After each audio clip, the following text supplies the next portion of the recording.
A donation page, a photo of a child, a gold bar, a button that says donate, $10. That is the simplest transaction in the world. Someone who has money, giving it to someone who doesn't. And right now, in the middle of the worst humanitarian crisis in a generation, it is nearly impossible to do it with confidence. That's the position. The infrastructure of online giving was not built for conflict zones. The scammers exploit the same urgency that drives legitimate donations, and the verification systems fail precisely when they matter most. If you stay, we'll show you why. Within weeks of October the 7th, the FBI issued warnings across multiple field offices. Fake charities were already live, phishing emails, spoofed donation pages, social media campaigns recycling wildfire and earthquake footage relabeled as Gaza. Netcraft, the cybersecurity firm, traced $1.6 million to fraudulent cryptocurrency wallets. Not small-time operations, these used wallet drainers, tools that empty your entire crypto balance in a single transaction, not just the amount you intended to donate. One documented campaign targeted 212 individuals across 88 organizations. The attackers were sophisticated enough to play both sides. Netcraft found domains like missionisrael.com and helppalestine.online funneling donations to the same wallet. By the end of 2025, it had gone further. Italian police arrested 9 individuals and seized $8.2 million from 3 charities in Genoa and Milan that were allegedly channeling over 70% of their funds directly to Hamas. In June 2025, the U.S. Treasury sanctioned 5 individuals and 5 sham charities operating across Turkey, Algeria, the Netherlands, Italy, and the West Bank. The State Department issued parallel designations the same day. These weren't amateurs, they had donor portals, they had tax receipts, they had professional websites with photos of children. The only thing they didn't have was a single dollar reaching a family in need. So what did the platforms do? GoFundMe, the largest personal fundraising platform in the world, tightened its verification.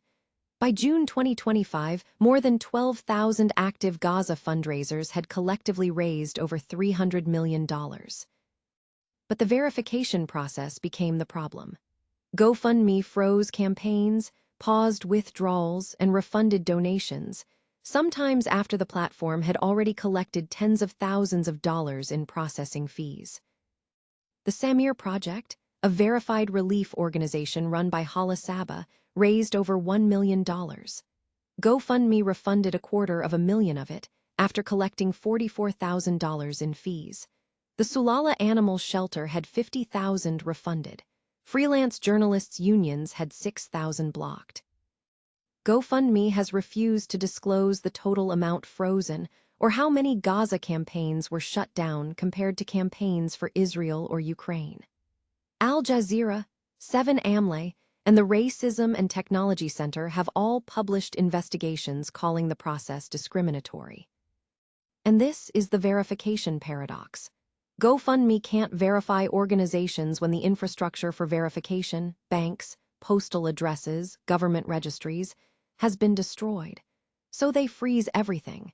And the legitimate campaigns are the ones that suffer because scammers build new pages faster than compliance teams can shut them down. But the scams aren't even the hardest problem. The hardest problem is that nobody can tell what's real anymore. AI-generated images of atrocities have been used to fabricate events that never happened. Entire social media accounts built around synthetic images of injured children, compelling enough to raise thousands of dollars before anyone notices the hands have 6 fingers. And in the other direction, real photographs of real suffering have been dismissed as AI-generated. Verified footage from aid distribution points, fact-checked by NBC News and France 24, shared with the caption, "This is fake." The collapse works in both directions.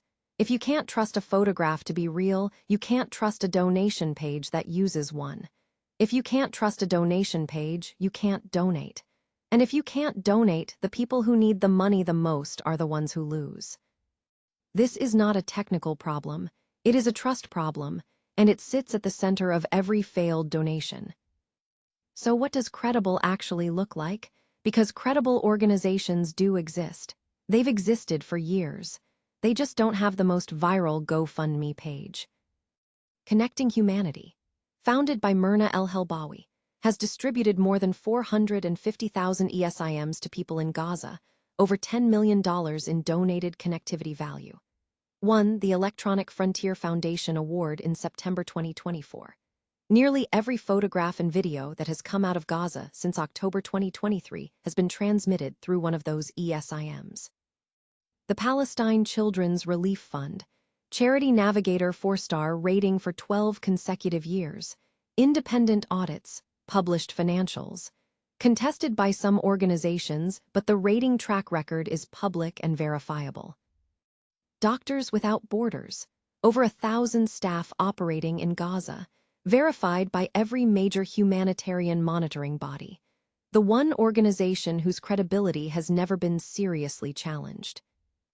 What do these have in common? Multi-year track records, independent third-party ratings, named staff, published financials, operations confirmed by organizations other than themselves. What they don't have: a GoFundMe page with an AI-generated photo of a child and a gold bar that was created last Tuesday.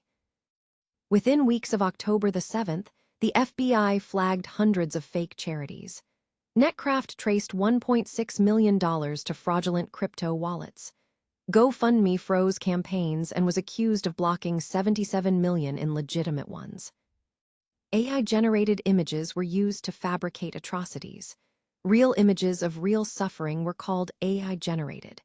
And somewhere in the middle of all of it, a woman in Gaza needed clean water and someone on the other side of the world wanted to send her $10. That transaction, $10 from someone who cares to someone who needs it, is one of the simplest things a person can do. And right now, it is nearly impossible to do it with confidence. The platforms weren't built for conflict zones.